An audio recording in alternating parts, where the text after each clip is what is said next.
So the film begins with our main character, who works a couple of ordinary jobs during the day and makes videos on YouTube in the evenings and blogs online. In his videos and blogging about the stock market, he claims that the shares of a company called GameStop, which is currently in dire straits, will rise. GameStop was originally a company that sold computer parts and games. They had branches in almost every city and mall, but as people began ordering online, GameStop's value and shares plummeted. Financial experts also believed that GameStop was about to collapse. Therefore, they began shorting GameStop's share. This means that large investors borrowed shares from their shareholders and sold them. When the value of the shares plummeted due to the high number of shares sold, they returned the same amount to the shareholders at a lower price. By selling shares at a high price and buying them back at a lower price, these individuals profit. The company, which is in a bad shape, is pushed even further down the line. For example, it goes bankrupt, giving another company a chance to rise in its place. This entire process is called shorting shares. Now, major investors were planning to do the same to GameStop, whose stock was falling. They began borrowing shares and selling them. But Keith was still confident that the shares would rise because he had noticed significant changes within GameStop's leadership. A very wealthy businessman had acquired a significant percentage of GameStop's equity, which was expected to bring significant profits to GameStop. Keith was keenly aware of these developments. That's why he tells his viewers that GameStop isn't as bad as people think it is. People simply don't know its true worth. He also tells his viewers that he believes all the big investors who have shorted GameStop shares are going to suffer huge losses because as soon as the price of GameStop shares rises, all the stockholders will be hit, leading to huge loss. Anticipating this, Keith invested his and his wife's life savings in buying GameStop shares. He even bought GameStop options, which were extremely risky because a loss would have cost him his entire life saving, but any profit would have been in the millions. He shared his investments, the daily analysis he conducted, and the charts he studied daily on his blogs and live stream. He shares the first screenshot revealing that he had invested over $53,000 in GameStop. It turns out that his wife was a little worried about this, fearing that Keith was investing all his savings in a sinking company, potentially ruining their situation. Despite this, he supports Keith. We learn that Keith's younger brother, who also wasn't in a good financial situation and used to do some small-time vlogging on YouTube, also invested in GameStocks at Keith's urging to improve his situation. The scene cuts to a very wealthy man, Gap Broad. Gap owns a large investment company. He takes money from wealthy individuals, invests it in various businesses, and returns the profits to them. Gap's company had shorted GameStop the most because, unlike Keith, he was most convinced that GameStop would collapse. When he learns that someone like Keith had invested such a large sum in GameStop, he considers Keith foolish. Next, we are shown Gaps, another very wealthy man who owns a marketing company and does hedge funding just like Gap. Next, we are shown Steven, the biggest market maverick. He controls approximately 72% of the market and believes the market runs according to his wishes. However, it's said that during this time, COVID was raging and everyone was grappling with financial crises. Even during this time, these three businesses were generating substantial profit. On the other side of the mega millionaires, we're also shown small investors. We're first introduced to a nurse who is a single mother. While her job isn't in danger during COVID, she continues to work, but it only supports her household. They have to pay off their home loan, but they still don't see a way out. If they don't repay their home loan, their house will be taken away. Now, since she also needed money and watched Keith's video, she thought this was a good opportunity to follow Keith and earn money and pay off her loan. Following Keith's example, she invested in GameStop. Next, we are showing another GameStop employee. He works at a GameStop store, but because there aren't many customers and he can't make many sales, he faces a lot of criticism from his boss. He wants to get rid of this job, but he can't leave it until he has some extra money. He also has a good understanding of the stock market. When he sees that GameStop's ownership is changing and things are changing, he too starts following Keith and, taking advantage of Keith's shared analysis, invests in GameStop. He didn't just want to make money from this, but he also wanted to fight the system created by big market players. They artificially drove down stocks by shorting shares. These big players made profits, but the poor small investors were left devastated. In another scene, we are shown two students, both roommates, who both had student loans. They also wanted to pay off their student loans, and they came across Keith's video. They too believed this was the way to pay off their loan. Therefore, they both invested in GameStop. These people were using an application called Robinhood to invest their money in GameStop shares. Robinhood was not complicated at all and only deducted a profit fee from people's actual investment. Since there were no deductions, people found it preferable to use Robinhood. We also get an interview with Robinhood's co-founder. When everyone asked why their app was a hit, they cite this reason. The interviewer is surprised to hear this business model and asks if anyone else funds their company. One of the co-founders mentions Kane's company. However, the other co-founder interrupts him and denies this, saying, "We run our company alone." We are then shown a few people who, trusting Keith's analysis, had invested in GameStop. Each of them had a completely different life, but they had now connected with Keith because of his analysis. If Keith had lost, all those who had trusted him would have lost. Keith used to share daily analysis and updates. We also see many people connected to a website where everyone basically discusses financial matters. But in the style of a meme, Keith notices that most of the people present there were still very angry about a statement that happened in 2008. Banks and big investors had crashed the market. They were all bailed out, but the small ones suffered losses. Keith studies people's minds and discovers that they believe the entire system and market operates according to the dictates of the big players. Many of the people who had invested in GameStop, trusting Keith, were intent on taking revenge on the system. Everyone knew that big investors must have shorted GameStop. Therefore, everyone began buying GameStop shares to inflict significant losses on those shorting them. The community where these people conversed was called the WSP community, and a few months later, we are shown an uproar within the WSP community. It turns out that GameStop shares had indeed begun to rise. Keith's daily posts had worked, leading people to believe him and invest in GameStop. Initially, GameStop's price was slowly rising, but there are times when GameStop's price suddenly shoots up. A share that was once worth $1 or $2 suddenly reaches $50. Before big investors like G, who has shorted the stock, can take action, they see that the same stock has already reached $100 the very next day. This is how it's shown that anyone who invested $53,000 has already lost their money. He had just started, and it quickly reached millions. He shares screenshots of his account daily in his videos and blogs, just like before. Everyone in the WSB community is shocked by his progress, and this inspires even more people to start investing in gaming stocks. He has now become a hero on WSB, and everyone listens to him as if he were a guru or a teacher. We are again shown the same people we've seen in the movie before: the nurse, the two students, and the boy who works at GameStop. Their investments, though small, have now grown to the point where they can pay off their debts. The boy who also works at GameStop finds hope that he will leave his boring job and do something worthwhile. When Gabe learns of this potential, he still doesn't react, dismissing it as just a temporary market euphoria, saying that GameStop will soon go down again. So he starts shorting the stock again. But unfortunately, the stock doesn't go down, but instead its value rises. In no time, the stock skyrockets from $100 to $200, even $400. At this point, Gabe realizes that he's about to go bankrupt, as his company is now facing billions of dollars in losses. Gabe's company suffered a stock squeeze. This means that those who short shares suffer sharp losses if the market price rises. And this is exactly what was happening with Gabe. Many people like Gabe who were already shorting begin to pull back and buy back shares. As so many short-sharing investors pull back and buy shares, the value of GameStop shares automatically increases so much that it becomes a major event in the market. Discussions about GameStop begin everywhere, in the news, on the internet, and on YouTube. Now all those who'd shorted shares were trying to buy them back, but the WSB community, including Keith, began holding on to their shares, not selling them at all, causing further losses for the company. We are shown the atmosphere in Gabe's office. Gabe was about to go crazy. The people at his company were going crazy. They wanted to buy shares, but no one was willing to give them to him. He couldn't understand how Keith, a lowly Uberman, had caused billions of dollars in losses to his company because of his YouTube videos and the campaign he launched. When Gabe's wife realized that Gabe couldn't get out of this predicament, she asked him to call his friends and ask for help. To help Gabe, Kane and another friend, who owned most of the market shares, withdrew their $200 billion investment to prevent Gabe's company from going bankrupt. On the other hand, we see Robert Hook's co-founder receiving a call from NSC demanding a large sum of money because the value of shares purchased through his applications had risen significantly, requiring Robinhood to deposit $3 billion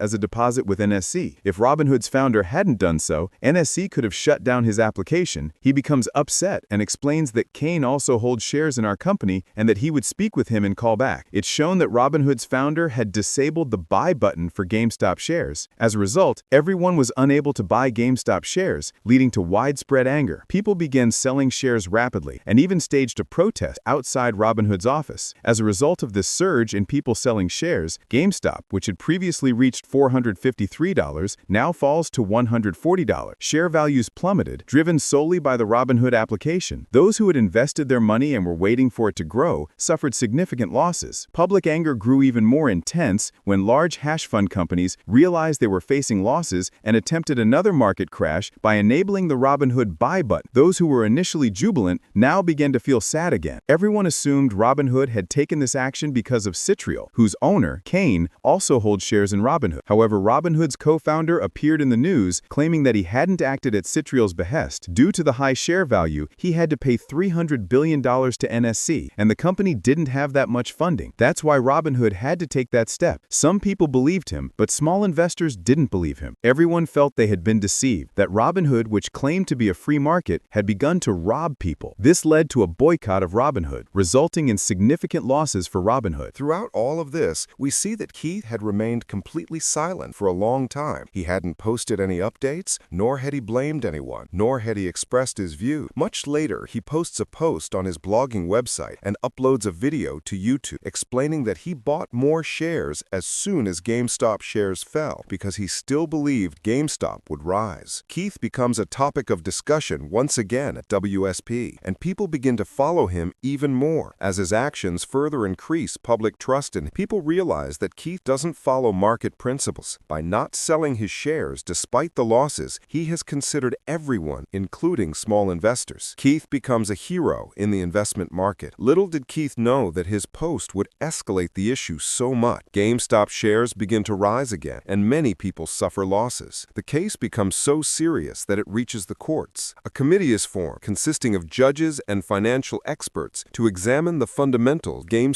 Keith, Robinhood's co-founder, is also called into this committee, along with Guy and Ken. The entire meeting is broadcast live on TV. We see Keith participating online from his basement. The inquiry team asks him numerous questions. He answers them without panicking and declares that he did nothing wrong. He simply shared his analysis online and on YouTube because he had complete faith in GameStop's fundamental. He also explains that he is not a hedge fund. He is an ordinary person investing for himself. When the team questions Game, he explains that it was his mistake to drastically underestimate GameStop share. But now, when questioned about shorting, he defends it, saying that shorting doesn't harm many people. It's simply a business model. We're then shown that Kane is also being questioned numerous times about GameStop. He claims he has no connection to GameStop, nor is he invested in it. He did invest in Robinhood, but he didn't pressure Robinhood to enable the buy button. When we talk to Robinhood's co-founder, he also says the buy button was enabled because the NSC asked him to charge a large sum, a sum his company didn't even have in its securities fund. After the hearing, the team's decision was not announced because the investigation was still ongoing. However, it became clear to most that Citadel and Robinhood were not at fault. Despite this, Robinhood received a lot of negative publicity, and secretly, we learned that Kane and his friend, whose company held 73% of the market, had made huge profits from GameStop because they had also secretly invested in GameStop. Gay's company suffered such huge losses that it went bankrupt for billions of dollars. Meanwhile, Keith was under investigation to determine whether he was a hatchet man whose small move caused such a huge uproar in the market. From that day on, we were shown that Keith hadn't uploaded any videos or gone live on YouTube for a long time, but we were shown that despite this, Keith made millions of dollars in profits from GameStop. All the small investors who believed in Keith and invested in GameStop did not go bankrupt. While they didn't become rich, they overcame their difficulty. They still faced some minor challenges. We're shown the boy who initially wanted to leave GameStop. He made so much money that he finally quit his job and decided to try something new. In the movie's post-credits scene, we're told that Keith's last live stream was at 4 p.m. on April 16, 2021. He hasn't been live since, and it's here that we learn that the entire film is based on a true story. The last screenshot Keith shared showed his net worth at $29 million. Although he has since ceased to participate in the campaign, his initiative continues to operate, and people still follow his investing method. People are already actively investigating which companies hedge funds are trying to short. Members of the WSP community join forces to invest in those stocks to prevent small investors from being harmed by hedge funds. The movie concludes with this description.